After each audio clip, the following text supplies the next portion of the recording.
회전근개 질환이나 석회성 관염이 심해지면 이 오십견 증상, 즉 유착성 관절낭염 증상이 나타나기도 하거든요. 이게 면역 체계와 관련이 있습니다.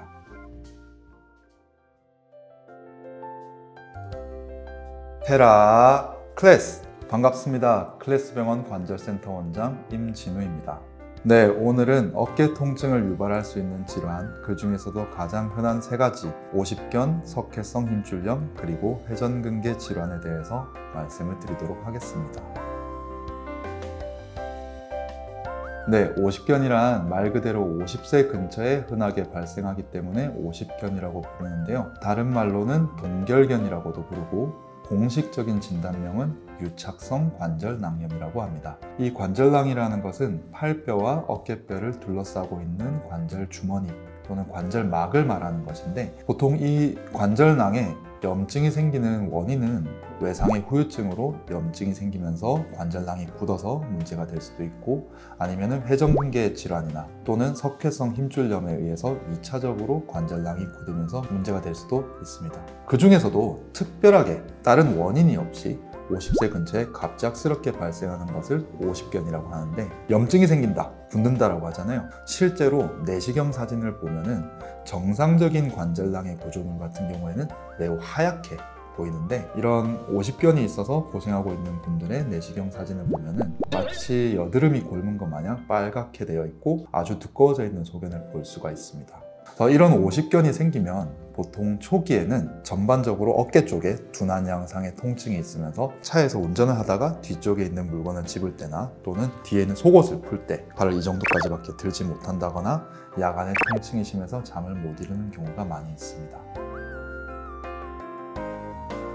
회전근개 질환 같은 경우에는 이제 충돌 증후군이냐, 회전근개의 파열이냐, 또는 부분 파열이냐, 이렇게 나눌 수가 있는데, 이런 질환들에 대해서 논하기에 앞서서 회전근개가 과연 무엇인지 우리가 알아볼 필요가 있어요. 아까 제가 이제 어깨에서 팔뼈와 어깨뼈를 둘러싸고 있는 게 관절낭이라고 말씀을 드렸지 않습니까? 그 바깥을 둘러싸고 있는 4개의 근육 힘줄 덩어리를 우리가 회전근이라고 부릅니다. 그 회전근들의 역할은 크게 두 가지를 들 수가 있는데, 첫 번째는 팔을 여러 방향으로 움직이는 역할을 각각의 근육들이 맡게 되고요.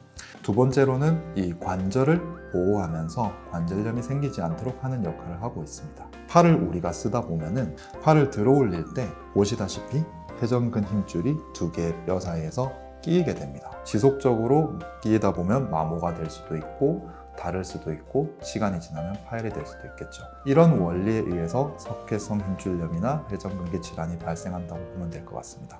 우선 석회성 힘줄염에 대해서 먼저 말씀을 드리면, 원인이 확실하게 나와 있지 않지만 유력한 가설은 두 가지 정도가 있는데, 첫 번째는 혈액순환이 안 된다는 거, 두 번째는 미세한 외상이 자꾸 반복된다는 것. 실제로 병원에 가서 엑스레이를 찍고 석회성 힘줄염을 진단받는 경우에 이 모형에서 봤을 때 팔뼈와 어깨뼈 사이, 여기 공중에 석회가 떠 있는 경우를 볼 수가 있거든요. 그래서 실제로 환자분들이 보시면은 엑스레이 상에서 공중에 떠 있으니까 정말 공중에 석회가 떠 있을 거다라고 생각하는 경우가 많은데, 이 석회는 실제로 회전근 힘줄 내에 묻혀져 있는 경우가 많습니다. 일반적으로 힘줄이라는 조직은 혈액순환이 원래 잘 되지가 않는 구조물입니다. 나는 혈액순환이 안 되기 때문에 잘 안 는다, 그게 아니라 모든 인간은 애초에 힘줄에는 혈액이 잘 가지 않습니다. 어떤 부분이 손상이 됐을 때 그 부분에 혈액이 잘 가고 영양분도 잘 공급되고 산소도 공급이 잘 되어야지 그 조직이 잘 나을 텐데, 그 조직이 잘 낫지 않으니까 손상은 됐는데 회복은 시켜야 되고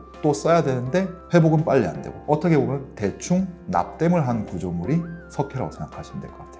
일반적으로 환자분들이 말씀하시는 게 어깨가 조금씩 아프긴 했는데 오늘 갑자기 너무 아파서 잠을 들기가 어려웠어요, 그렇게 얘기하는 경우가 많이 있습니다. 물론 석회는 아주 오래전부터 환자분 몰래 생겨왔겠죠. 근데 갑작스럽게 통증이 심해지는 거는 우리의 면역체계와 관련이 있습니다. 일반적으로 우리 면역체계가 우리 몸에 어떻게 보면은 국방을 담당하는 그런 면역체계가 있는데, 평소에는 외부에서 들어오는 세균도 막아야 되고 바이러스도 막아야 되고 바빠요. 근데 한 번씩 우리 몸 내부에서 순시를 하다가 석회라고 하는 원래는 없어야 되는 물질이 있는 걸 확인하고는 이놈을 없애야겠다, 공격하는 경우가 생겨요. 그때 이제 주변 조직의 석회 주변에 염증이 많이 생기면서 통증이 매우 극심하게 느껴지는 경우가 있습니다. 그래서 다른 회전근개 질환으로 얘기할 수 있는 거는 첫 번째 충돌 증후군, 그 다음에 회전근개 부분 파열, 마지막으로 회전근개 파열을 들 수가 있을 것 같은데, 이 세 가지 질환은 어떻게 보면 하나의 연속선상에 있는 그런 질환으로 이해를 하시면 될 것 같습니다. 물론 회전근개 힘줄이 외상에 의해 갑자기 다치면서 갑작스럽게 파열이 될 수도 있지만, 대부분의 환자분들 같은 경우에는 충돌 증후군, 부분 파열, 완전 파열의 단계를 거치게 되어 있고요. 이 충돌 증후군이란 말은 어깨뼈와 발뼈 사이에서 회전근이라고 하는 힘줄, 회전근 중에서도 극상근이라고 하는 힘줄이 이제 두 팔을 움직이는 과정에서 힘줄이 뼈와 부딪히다 보니까 염증이 생기는 경우를 충돌 증후군이라고 부르고, 그렇게 계속적으로 끼이다 보면 약간씩 찢어지겠죠. 그 찢어지는 상황을 파열이라고 부르게 됩니다. 결국에 세 가지 질환 모두 다 어떻게 보면은 질환이 좀 진행을 하게 되면 거의 똑같아져요. 일반적으로 오십견은 처음에는 이제 둔한 양상의 통증이 있으면서 팔을 뒤로 젖히기 힘든 양상의 통증이 처음에 시작되는 경우가 많이 있어요. 그러다가 주로 좀 열중샷, 반대쪽에 비해서 잘 안 되는 경우가 많이 있고, 시간이 지나면 팔을 역시 들어올리기가 매우 힘들어집니다. 석회성 힘줄염이나 또는 다른 회전근개 질환 같은 경우에는 이제 일반적으로 가장 흔하게 파열되는 극상근이 팔을 옆으로 또는 앞으로 들어올리는 데 주 역할을 하거든요. 보통 초기 증상으로 팔을 들어올리기 힘들어하는, 앞이나 옆으로 들어올리기 힘들어하는 증상을 호소하는 경우가 많이 있어요. 만약에 충돌 증후군 증상이나 이제 석회로 인해서 매우 회전근개 주변에, 극상근 주변에 염증이 심하다면은 당연히 팔을 들어올리기가 좀 힘들 거고, 회전근개 파열이 생긴 경우에는 그 파열이 돼서 회전근 힘줄 자체가 힘을 못 쓰기 때문에 팔을 들어올리려고 해도 이제 힘이 빠지거나 통증이 있어서 팔을 들어올리기 힘들거나 그런 경우가 있습니다. 사실 증상만으로는 세 가지 중에 이것이다